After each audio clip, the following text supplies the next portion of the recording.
રાજકોટ શહેરની અંદર સ્થાનિક સ્વરાજની ચૂંટણી પૂર્ણ થયા બાદ જેમ કે રાજકોટની અંદર પોલીસ તંત્રને સાથે રાખીને કે ધાડ પાડવાનું કામ ધાડપાડું લોકો કરતા હોય એવી રીતે રાજકોટમાં અલગ અલગ વિસ્તારોમાં 13 જેટલા ખાસ કરીને હનુમાન દાદાના મંદિરો, માતાજીના મંદિરો ક્યાંક દબાણના બાને અને હાઈકોર્ટ અને સુપ્રીમ કોર્ટના બાના તળે ડિમોલેશન કરવાનું કામ ભારતીય જનતા પાર્ટીની સરકાર દ્વારા કરવામાં આવેલું છે।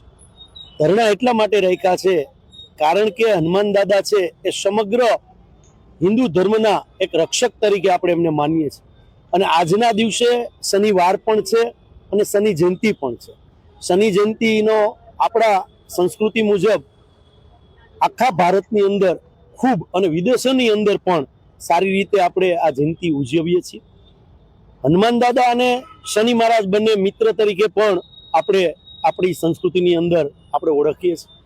હનુમાન દાદા વિઘ્ન હર્તા કહી શકાય, પણ ક્યાંક ને ક્યાંક આ તંત્ર દ્વારા રાતે હનુમાન દાદાને ઘર વિહોણા કરવાની વાત તંત્ર દ્વારા કરવામાં આવી છે। જે આપણા ઈષ્ટદેવ તરીકે આપણે જેમને પૂજીએ છીએ શ્રી ભગવાન રામ, જેમના મુખ્ય સેવક આપણે ગણી શકાય હનુમાન દાદા, આજે અડધી રાતે એમના મંદિરો તોડવાનું કારસ્તાન આ તંત્ર દ્વારા થાય છે। ત્યારે રાજકોટની જનતા છે એ ક્યાંક ને ક્યાંક એમનું હૃદય કંપી ઉઠ્યું હતું અને અનેક વિસ્તારો વાઇઝ અમારા સંગઠનના માધ્યમથી અમને પણ ફરિયાદો મળી। એટલે ભગવાનને તમે કદાચ રસ્તાથી દૂર કરી શકો છો, આસ્થાની જગ્યાએ તમે હૃદયમાં જે સ્થાન હનુમાનજીનું સમગ્ર રાજકોટવાસીઓમાં હનુમાન દાદાનું સ્થાન હૃદયમાં છે, એ હૃદયમાંથી સ્થાન આ તંત્ર અને આ ભ્રષ્ટાચારી તંત્ર ભારતીય જનતા પાર્ટીનું દૂર નહીં કરી શકે। આવનારા દિવસોની અંદર કોઈ પણ ધર્મ હોય એના મંદિરો દેવી દેવતાના અલગ અલગ ધર્મમાં આપણો દેશ બંધાયેલો છે।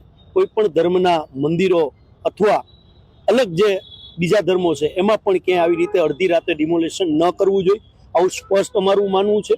આ ધરણા એટલા માટે છે કે હજી પણ અમારી પાસે જે માહિતી છે એ પ્રમાણે ક્યાંક ને ક્યાંક હજી પણ આ લોકો મંદિરો તોડવાના પ્રયત્નમાં છે।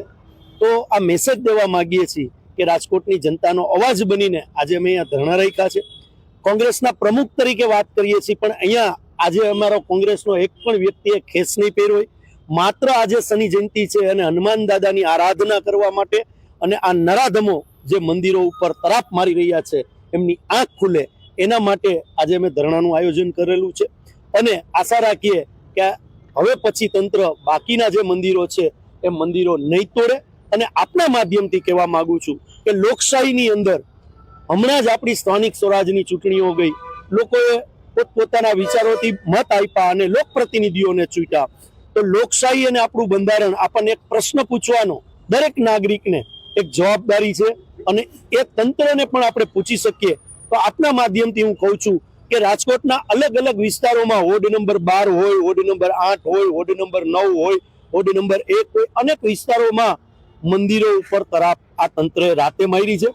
તો ત્યાં આપણા પ્રતિનિધિઓ કેમ ચૂપ છે? આ પ્રશ્ન પણ રાજકોટની જનતાએ કોર્પોરેટર હોય, ધારાસભ્યશ્રી હોય કે સંસદ સભ્યશ્રી હોય એને પૂછવો અત્યંત જરૂરી છે, કારણ કે એ વાત બીજી કરે છે અને જ્યારે આપણા દેવી દેવતાઓ ઉપર આવી પરિસ્થિતિ થાય ત્યારે ક્યાંક ભૂગર્ભ ગટરમાં વહી જાય છે।